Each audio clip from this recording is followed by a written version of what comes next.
Welcome to today's episode of the Be Sure podcast.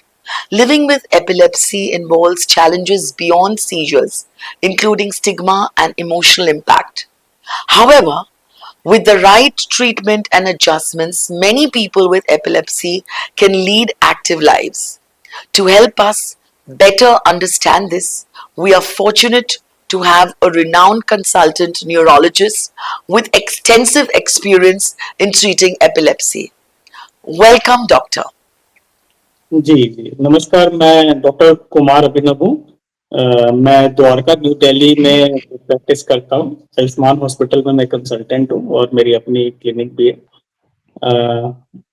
हम लोग as a neurologist देखते हैं सीजर्स के बारे में, एपिलेप्सी के बारे में बहुत ही ज्यादा मिथ्स फैली हुई हैं समाज में। बहुत लोग सही इलाज नहीं ले पाते हैं। तो आज उसी के लिए हम लोग बात करेंगे और मैं कोशिश करूंगा कि ज्यादा से ज्यादा कंफ्यूजन को क्लियर करें, जिससे कि लोगों को थोड़ा फायदा।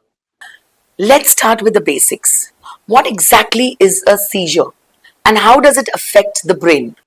जी, सीजर एक्चुअली हमारे ब्रेन में जो भी एक्टिविटी होती है, लाइक हम लोग जो सोचते हैं या फिर कोई मूवमेंट करते हैं या कोई सेंसेशन होती है, उसके लिए इलेक्ट्रिकल एक्टिविटी होती है ब्रेन में। तो एक नॉर्मल इलेक्ट्रिकल एक्टिविटी होती है और उसी इलेक्ट्रिकल एक्टिविटी में जब वो एबनॉर्मलिटी आ जाती है, मतलब abnormal electrical activity in the brain, तो हम उसे सीजर कहते हैं। That is also called storm in the brain. और सीजर आने पे बहुत तरह के सिम्टम्स आ सकते हैं पेशेंट को, जो कि सिंपल स्टेयरिंग गेज से लेके बहुत वायलेंट कन्वर्जन्स तक आ सकते हैं। तो वो बहुत ही वेरिएबल होते हैं, बट हम लोग एक लमसम में यही समझ सकते हैं कि पेशेंट के ब्रेन के अंदर कुछ एबनॉर्मल इलेक्ट्रिकल एक्टिविटी उत्पन्न होने लगती है, उसके चलते सीजर्स आते हैं। What is epilepsy?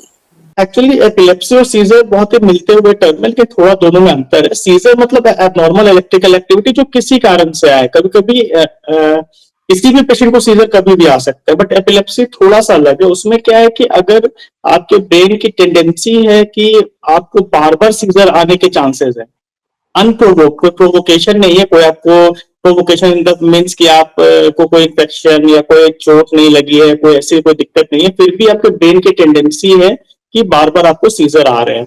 Actually as a neurologist हम लोग डायग्नोज करते हैं जब किसी को अनप्रोवोक्ड 2 या उससे ज्यादा बार सीजर आते हैं, तो हम लोग एपिलेप्सी बोलते हैं। तो एक्चुअली हर एक एपिलेप्सी में सीजर होते हैं, लेकिन हर सीजर एपिलेप्सी नहीं होता है। I see. Now, can you explain what causes epilepsy? Is there always a known cause? Epilepsy में हम लोग 50-60% केसेस में कॉज ढूंढ पाते हैं, बट काफी केसेस में हम लोग को पता नहीं चल पाता है एक्चुअली कि क्या कॉज होता है, जिसे कि हम लोग इडियोपैथिक कॉज बोलते हैं, जिसका कि एक्चुअली हम लोग बहुत सारे इन्वेस्टिगेशन कराने पे भी पता नहीं चलता। बट हाँ, 50-60% केसेस में we can find the cause.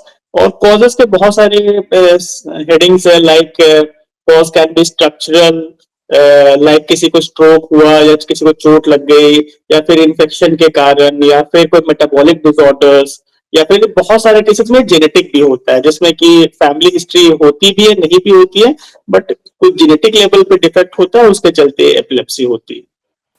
Well, that's really helpful to understand.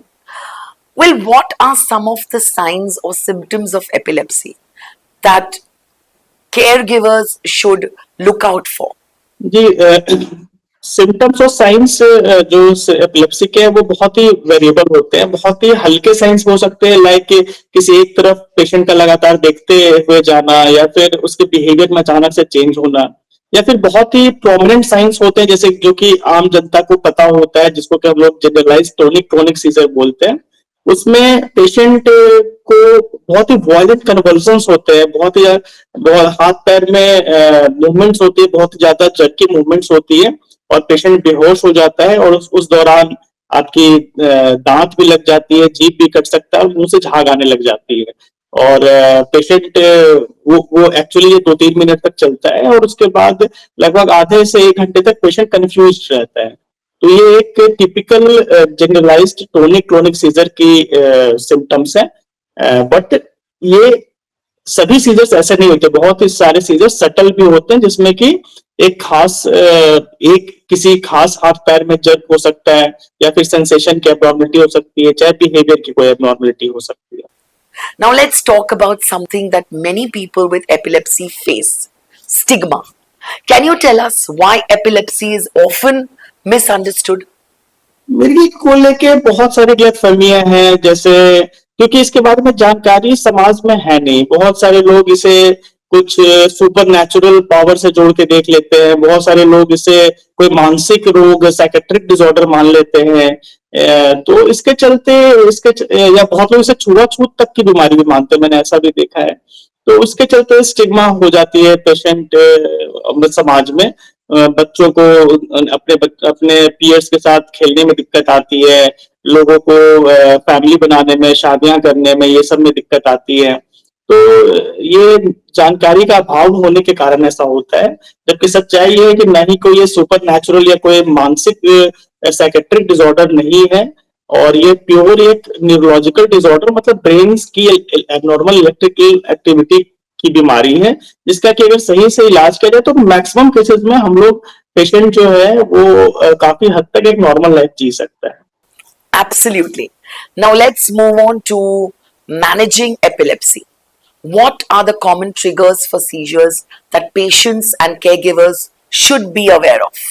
Seizures के कॉमन ट्रिगर जो होते हैं, जो सभी को पता होने चाहिए, इनफैक्ट ये ट्रिगर्स आम जनता को भी जानने चाहिए, क्योंकि कभी कभी बिल्कुल नॉर्मल लोगों में भी, जिसे एपिलेप्सी नहीं भी होती, उनमें भी ये ट्रिगर कभी कभी सीजर्स प्रोड्यूस कर सकते हैं। तो सबसे कॉमन जो ट्रिगर्स है वो है नींद पूरी ना होना, और बहुत ज्यादा स्ट्रेस या एंजाइटी में चले जाना, या फिर बहुत देर भूखे पेट रहना, या फिर बुखार बहुत देर तक शरीर पे चढ़े रहना। आपको बुखार आए तो आपने दवाई नहीं लिया, बहुत घंटे तक बुखार चढ़ा रहा, उसके कारण कोई खास नशे के कारण, लाइक आप बिंज अल्कोहल इंटेक कर रहे हैं या फिर कुछ दूसरा नशा कर रहे हैं, तो वो सब सारे कारण हो सकते हैं इसके। या फिर बहुत बार दवाई अगर आपको चल रही है एपिलेप्सी की, आपने अचानक छोड़ दी दवाई, तो उसके चलते भी ट्रिगर हो जाता है एपिलेप्सी। या औरतों में खास करके hormonal imbalance like menstrual cycle के दौरान भी सीजर्स की फ्रीक्वेंसी थोड़ी बढ़ जाती है। तो ये सब कॉमन ट्रिगर है जिससे कि सब लोगों को थोड़ा ध्यान देना चाहिए। Thank you so much, Doctor. To wrap up, could you share some safety tips to help prevent injuries during seizures? जी जरूर। सीजर जब भी पेशेंट को आए तो कुछ मैंने देखी कि बहुत सारी भ्रांतियां हैं, जैसे कि बहुत लोग उस दौरान पेशेंट को पकड़ने की कोशिश करने लगते हैं, या फिर उसके मुंह में कुछ पानी डालना शुरू कर देते हैं, या कुछ सॉलिड ऑब्जेक्ट घुसाना शुरू कर देते हैं उसके मुंह में कि उसके दांत न लगे। इस तरह की एक्टिविटी बिल्कुल भी नहीं करनी है अगर किसी पेशेंट को सीजर आता है।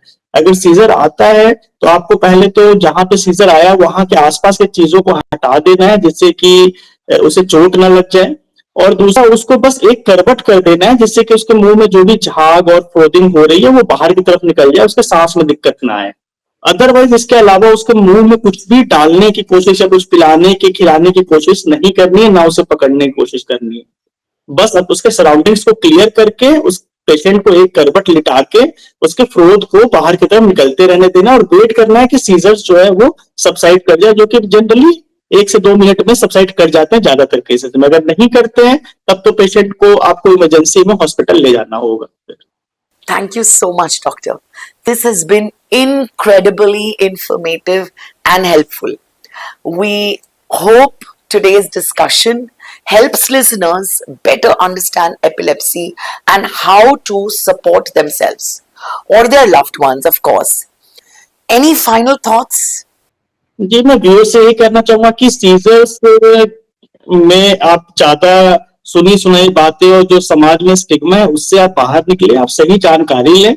किसी को आपके परिवार में सीजर किसी को है, या किसी को या बाहर में भी जिसे आप जानते हैं, तो उसे आपका ये काम है कि आप सही डॉक्टर से, खास करके न्यूरोलॉजिस्ट से सलाह लें, क्योंकि ज्यादातर केसेस में सीजर्स पूरी तरह भी बहुत केसेस में ठीक हो जाते हैं, या नहीं तो कम से कम कंट्रोल तो हो ही जाते हैं। बहुत कम ही पेशेंट ऐसे होते हैं जिनमें कि सारी चीजें करने के बाद भी सीजर्स कंट्रोल नहीं होते हैं। तो बजाय इसके कि आप मान लें कि ये तो ठीक ही नहीं हो सकता, चाहे ये पेशेंट कभी नॉर्मल जिंदगी नहीं जी सकता, या फिर उसके साथ डिस्क्रिमिनेशन करने से बहुत बेटर है कि आप एक न्यूरोलॉजिस्ट से मिलके उस पेशेंट का अच्छा एक समुचित इलाज कराएं। Thank you, Doctor. And thank you to our listeners. Until next time, take care and stay informed.